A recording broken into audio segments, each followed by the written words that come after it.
Hello बच्चों, कैसे हैं आप? उम्मीद करती हूँ आप बढ़िया और एकदम मज़े में होंगे। बच्चों, आज हम निबंध लेखन पढ़ेंगे। किसी विषय पर अपने विचारों को स्वाभाविक एवं क्रमबद्ध रूप से प्रकट करने वाली रचना को निबंध कहते हैं। गद्य की विधाओं में निबंध लेखन एक मुख्य विधा है। आचार्य रामचंद्र शुक्ल के अनुसार पद्य अति कवियों की कसौटी है तो गद्य की कसौटी है निबंध। तो बच्चों, निबंध लिखते समय हमें निम्नलिखित सावधानियों का ध्यान रखना चाहिए। जैसे कि निबंध की रूपरेखा तैयार कर लेनी चाहिए। निबंध का आरंभ और अंत आकर्षक होना चाहिए। निबंध की भाषा रोचक, प्रभावशाली तथा सरल होनी चाहिए। निबंध में व्यक्ति विचारों को दोहराना नहीं चाहिए। विराम चिन्हों का उचित उपयोग करना चाहिए। अब जानेंगे हम निबंध के अंग। बच्चों, मुख्य रूप से निबंध के 3 अंग होते हैं। पहला है प्रस्तावना। इस भाग में निबंध के विषय के बारे में तथा उसका महत्व बताया जाता है, अतः प्रस्तावना रोचक और आकर्षक होनी चाहिए। दूसरा है विषय वस्तु। विषय वस्तु निबंध का मुख्य भाग होता है। इसे अनुच्छेदों में बांटकर क्रमबद्ध रूप से अपने विचार प्रकट करने चाहिए। तीसरा है उपसंहार। इस भाग में निबंध का सारांश देते हुए रोचक ढंग से अपने विचार या निष्कर्ष प्रस्तुत करने चाहिए। आइए अब निबंध के प्रकार भी जान लें। निबंध कई प्रकार के होते हैं। पहला है वर्णनात्मक निबंध। इसमें किसी भी वस्तु, स्थान या व्यक्ति का वर्णन किया जाता है। दूसरे होते हैं विवरणात्मक निबंध। इसमें किसी स्थान की, यात्रा की घटना या संस्मरण या कथा का विवरण होता है। और तीसरे होते हैं विचारात्मक निबंध। ऐसे निबंधों में साहित्य, दर्शन, विज्ञान आदि की दृष्टि से तर्कपूर्ण और गंभीर विवेचन होता है। और चौथे होते हैं व्यंग्यात्मक निबंध। इसमें निबंधकार सामाजिक बुराइयों पर हास्य एवं व्यंग्यात्मक शैली में निबंध लिखता है। चलिए कुछ निबंध के उदाहरण पढ़ लेते हैं। तो पहला उदाहरण है इसके लिए, निबंध के लिए हमारा, मेरे जीवन का लक्ष्य। मानव ही उस अखिलेश की सर्वोत्कृष्ट कृति है। समस्त चराचरों में केवल उसी के पास बौद्धिक चेतना है, जिसके बल पर वह असंभव को भी संभव कर दिखाने की क्षमता रखता है। मानव जीवन दुर्लभ है क्योंकि यह असंख्य सत्कर्मों के फलस्वरूप प्राप्त होता है। जिसे भी मानव जीवन प्राप्त हुआ वह धन्य है। प्रत्येक मानव इस जीवन में कुछ न कुछ बनने का स्वप्न रखता है। उन स्वप्नों में से कुछ ऐसे होते हैं जिन्हें पूरा करना मानव अपना लक्ष्य बना लेता है। मानव उस लक्ष्य की प्राप्ति के लिए भरपूर प्रयास करता है। विद्यार्थीगण भी अपने भावी जीवन के सपने देखा करते हैं। ये भावी जीवन में कुछ न कुछ बनने की कल्पना किया करते हैं। मैं तो अभी 8वीं कक्षा का विद्यार्थी हूँ। अभी मेरी मंजिल दूर है, परंतु अभी से मैंने अपना लक्ष्य निर्धारित कर लिया है कि मैं अपनी भावी जीवन में एक चिकित्सक बनूंगा। मैंने चिकित्सक बनने का सपना क्यों देखा? इसका भी एक कारण है, क्योंकि हमारे घर से थोड़ी दूर पर एक पार्क है जिसके पीछे वाली ज़मीन पर अनेक झुग्गियाँ हैं।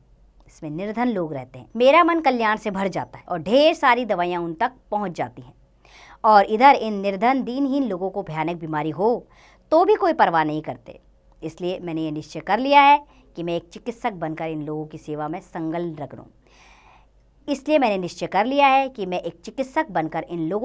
में संलग्न रहूँगा। भगवान का एक नाम दीनबंधु है। भगवान का अंश ही मानव में निहित है, अतः प्रत्येक मनुष्य का कर्तव्य है कि वह निर्धनों की सेवा करे। अपने उद्देश्य की पूर्ति के लिए मैं जी तोड़ मेहनत कर रहा हूँ तथा विज्ञान आदि विषयों पर खूब जोर दे रहा हूँ, क्योंकि चिकित्सक के लिए विज्ञान विषयों में अधिक दक्षता की आवश्यकता पड़ती है।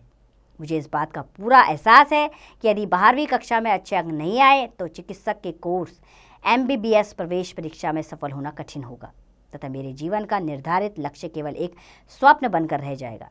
मैंने जब अपने पिताजी से अपने लक्ष्य के बारे में बताया तो उन्होंने मुझे शाबाशी दी।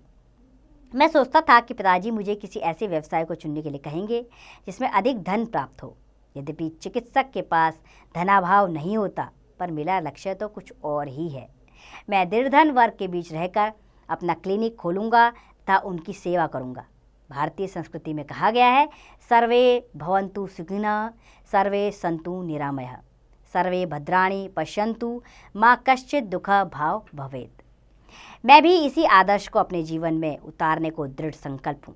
चिकित्सक का कार्य अत्यंत पवित्र होता है। चिकित्सक भगवान का रूप होता है, क्योंकि यह रोगी को नव जीवन प्रदान करता है। मैं अपनी प्रशंसा नहीं करना चाहता, क्योंकि अभी मुझे पता नहीं है मैं अपने जीवन के लक्ष्य में सफल हो भी पाऊंगा या नहीं।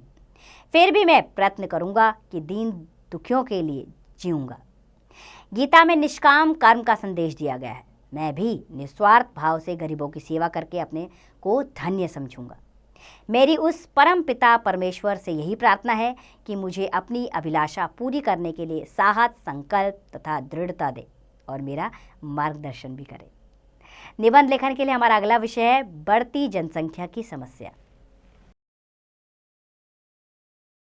यह संसार अनेक समस्याओं का घर है। इस पृथ्वी पर कुछ ऐसे देश हैं जहां लोगों को संतानोत्पत्ति के लिए प्रेरित किया जाता है, तो कुछ देश ऐसे भी हैं जहां कम संतान पैदा करने के लिए हजारों प्रयत्न किए जा रहे हैं। आज भारत उन देशों में से एक है जहां सरकार जन दर घटाने के लिए पानी की तरह पैसा बहा रही है। हमारे देश के सामने जनसंख्या वृद्धि के कारण अनेक समस्याएं आ खड़ी हुई हैं। जनसंख्या से ही बेरोजगारी जैसी समस्या पैदा हो रही है, जिससे युवक रास्ता भटक रहे हैं और हिंसा का रास्ता अपना रहे हैं। यह किसी भी देश की प्रगति में बाधक है। इसका प्रभाव देश के लोगों के जीवन स्तर पर पड़ता है। राष्ट्रीय आय का एक बहुत बड़ा भाग जनसंख्या पर खर्च हो रहा जाता है। भारत में जनसंख्या की वृद्धि के अनेक कारण हैं। सर्वप्रथम कारण लोगों का अशिक्षित होना है।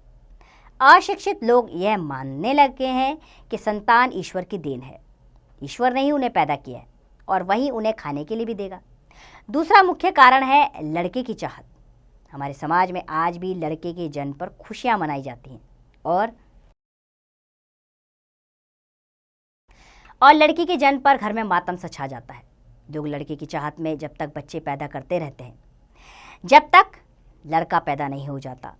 लोगों का विश्वास है कि लड़के से ही वंश वृद्धि होती है और वही बुढ़ापे में उनका सहारा बनता है।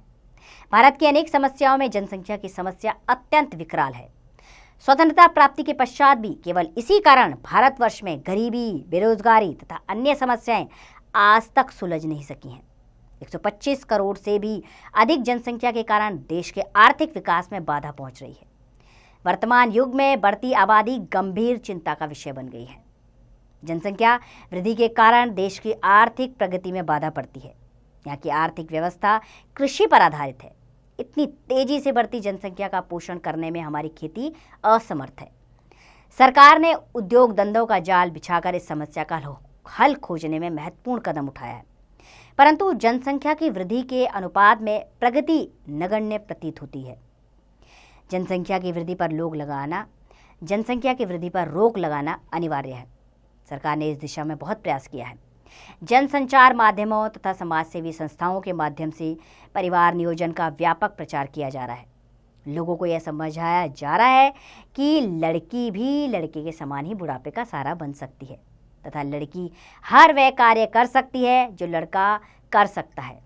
जनसंख्या के समाधान का सबसे उत्तम उपाय जन जागृति एवं जन आंदोलन है। तो बच्चों, अगला विषय है निबंध लेखन के लिए हमारा भ्रष्टाचार। भ्रष्टाचार का अर्थ है भ्रष्ट आचरण। रिश्वत, मिलावट, कालाबाजारी, मुनाफाखोरी, जमाखोरी आदि भ्रष्टाचार के कई रूप हैं। भ्रष्टाचार आज पूरे विश्व की प्रमुख समस्या बन चुका है। भारत में चारों ओर फैला हुआ है। चपरासी से लेकर बड़े बड़े नेता, मजदूर से लेकर बड़े बड़े उद्योगपति इसमें लिप्त हैं। भ्रष्टाचार के बहुत सारे घोटाले लोगों के सम्मुख आ चुके हैं। जिनमें बोफोर्स घोटाला, झुग्गी जमीन घोटाला आदि प्रमुख हैं तथा अन्य अनगिनत घोटाले अभी भी लोगों के सामने आने बाकी हैं। अधिकारी वर्ग, पुलिस, आयकर, वकील, डॉक्टर, सरकारी कर्मचारी, व्यापारी, सीमा शुल्क आदि कोई भी क्षेत्र ऐसा नहीं है जहां भ्रष्टाचार ने अपने पांव नहीं जमा रखे। सभी स्थानों पर खुलेआम रिश्वत का आदान प्रदान होता है। सब कुछ जानते हुए भी कोई भी इसके खिलाफ आवाज नहीं उठाता। यह इसके फैलने का सर्वप्रथम कारण है। इसका दूसरा कारण यह है कि कोई भी व्यक्ति अधिकारी की कुर्सी पर बैठे व्यक्ति को भेंट व उपहार स्वरूप रुपए दे देता है, जिससे उसका काम तो तुरंत हो जाता है, लेकिन वह उस अधिकारी को यह सिखा जाता है कि बिना कुछ लिए काम करना मूर्खता है। चपरासी बिना कुछ लिए अफसर से मिलने नहीं देता। क्लर्क बिना जेब गरम हुए फाइल आगे नहीं बढ़ाता। अफसर बिना पैसा लिए अपने हस्ताक्षर की मोहर नहीं लगाता। आज अधिकांश कार्यालयों में ये सब हो रहा है। सरकारी विभागों में कार्य करने वाले लोग भी इसके उत्तरदायी हैं। एक सरकारी स्कूल में पढ़ने वाला अध्यापक वेतन बड़ी खुशी से ले लेता है, परंतु कक्षा में बच्चों को पढ़ाना अपना कर्तव्य नहीं समझता। वह तो घर पर अतिरिक्त समय देकर ट्यूशन पढ़ाकर अच्छी कमाई करने में अपना हक समझता है। इसी तरह सरकारी अस्पतालों में नियुक्त डॉक्टरों को उन अस्पतालों में पड़े मरीजों से अधिक चिंता अपने निजी नर्सिंग होम वाले मरीजों की रहती है, क्योंकि वे अच्छी रकम जुटाने का एक साधन है। आज के युग में संवेदनाएं समाप्त सी हो गई हैं और नैतिकता खो गई है। आज भाई अपने भाई का गला काटने को तैयार है। भ्रष्टाचार फैलाने में सभी बराबर के हिस्सेदार हैं। यदि हम चाहते हैं कि यह जड़ समाप्त हो जाए तो हम सभी को निजी तौर पर यह प्रण लेना होगा कि हम अपने कार्य किसी से भी कराने के लिए रिश्वत नहीं देंगे। रिश्वत लेना और देना दोनों कानूनी अपराध है। यदि मिलावट, कालाबाजारी और मुनाफाखोरी को अनदेखा ना करके उसके खिलाफ आवाज उठाई जाए तो भ्रष्टाचार अपना सिर ना उठा सकेगा। फिर हम एक स्वच्छ भ्रष्टाचार रहित समाज में सांस ले सकेंगे।